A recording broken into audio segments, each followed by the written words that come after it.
Nice look.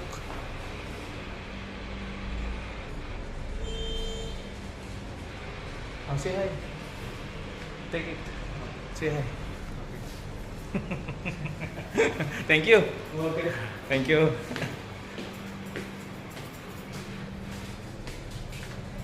Tapos na tayong pagupit. Ayan, naubos na yung ating oras doon. Ang oras na 1:15.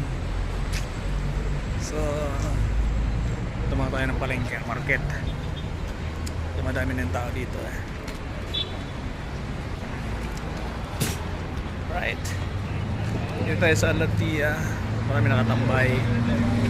Almost ano tayo dun almost 1.5 hour sa loob.